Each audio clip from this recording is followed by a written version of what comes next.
নমস্কার বন্ধুরা, দেখো আজকে আমি ইলিশ মাছ দই রেসিপি তৈরি করব।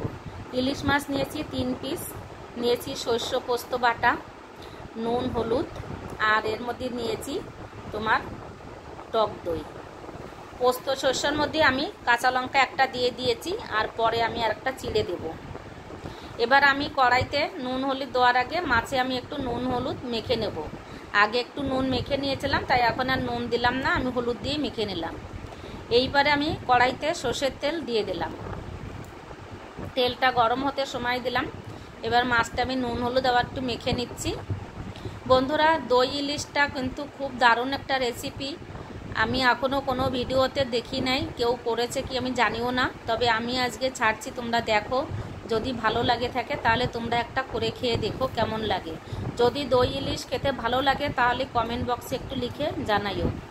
এবার আমি মাছটাকে হালকা ভাজা করব, এপিট ওপিট করে শুধু ভেজে নেব। নিয়ে এর মধ্যে আমি দিয়ে দিলাম পোস্ত, লঙ্কা আর সর্ষে বাটাটা। এক এক করে আমি সব মশলাগুলোই দিয়ে দেব। দিয়ে দিলাম নুন হলুদ। এবার দিয়ে দিলাম টক দই ফাটিয়ে রেখে দিয়েছিলাম, টক দইটা দিয়ে দিলাম। একটু সামান্য নেড়ে চেড়ে, আমি এটাকে বেশি ভাজবো না, তাহলে কিন্তু তেতো হয়ে যাবে শস্য। আমি একটুখানি সামান্য নেড়ে চেড়ে আমি দিয়ে দেবো এর ভিতরে জল।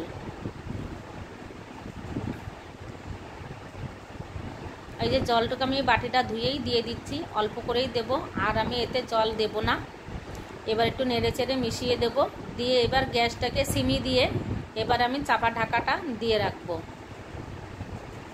কিছুক্ষণ পরে আমি এইটাকে উল্টাবো, উল্টিয়ে আমি দেখবো এটা কীরকমের হয়েছে। এবার আমি একটা কাঁচা লঙ্কা চিড়ে রেখে দিয়েছিলাম, সেই কাঁচা লঙ্কা চিড়াটা আমি এবারে দিয়ে দেবো উপরে। এবার ঝাল ঝাল একটু হলে কিন্তু দারুণ লাগে দই রেসিপি।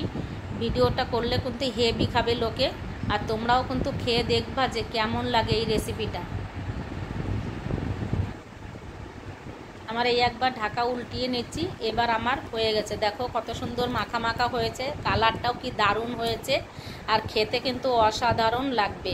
তোমরা করে খেয়ে দেখবা, যদি ভালো লাগে বন্ধুদের মধ্যে একটু শেয়ার করে দিও।